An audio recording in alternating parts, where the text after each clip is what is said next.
I recommend Sutera to not only growers and colleagues here in the Central Valley of California, but to other growers across the world. They offer top quality products to help you grow and sustain a healthy crop.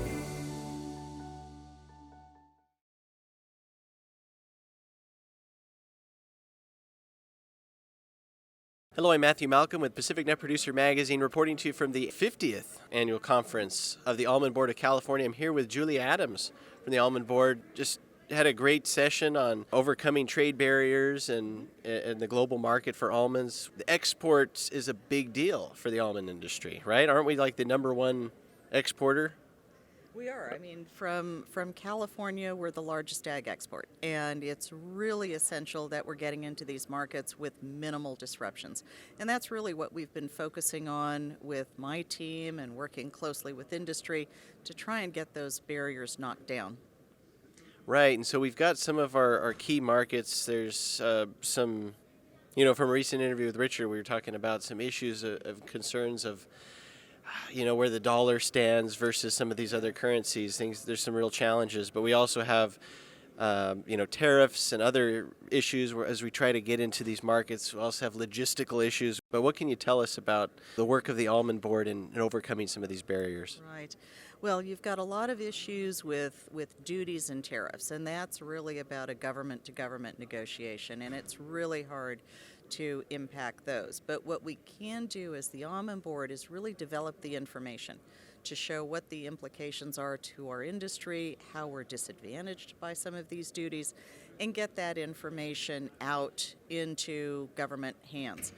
But when it comes to the technical issues, that's where we've really been building relationships, not only with industry in these countries, but with government officials to see if we can resolve some of those problems. And we've had some successes.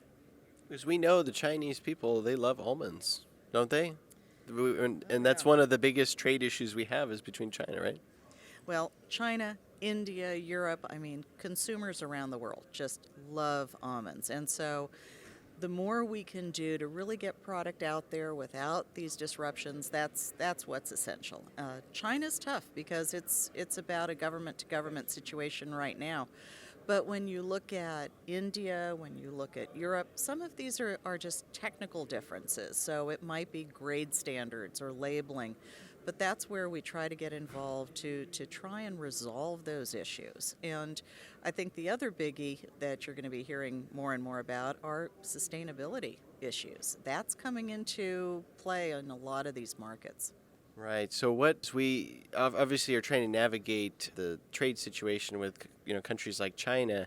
In the meantime, we still have this crop that we've got to divert, and to get somewhere else. And if that's what we've got to do, what do you see as far as the near term? Mm-hmm. Well, I think in China we're seeing some of those shipments come back, and we're seeing more direct shipments, which is great news. We're still seeing big shipments into a number of other markets. So even with all of the challenges we've had this year, we've been able to keep product moving. And so I would say as we look to 2023 and going forward, it's going to be about trying to keep building those relationships, keep looking at where some of these disruptions are and try and address them. We've really focused not only on China, but we've worked very closely with industry. I'd say the big issue in China has been this new food facility registration, and that's been a real challenge. And for our team in the Almond Board, what we've tried to do is be that bridge to help handlers navigate what they have to do, because even the government officials in the U.S. and China aren't quite sure how that's being rolled out. Right. So we've really tried to dig into that, understand it, and I think to date we have about 80 handlers that we've helped get registered and try and minimize any disruptions. So we're really pleased that that's moving forward.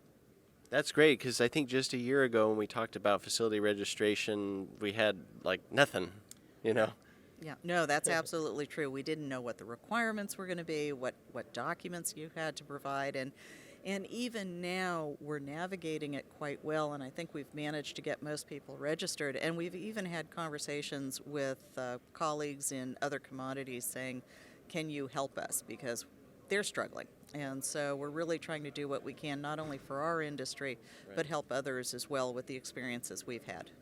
Well, thanks for leading the charge, for California agriculture, and thanks for all that you do for the almond industry. Read more about these things in Pacific Nut Producer Magazine. I'm Matthew Malcolm, CaliforniaAgNet.com.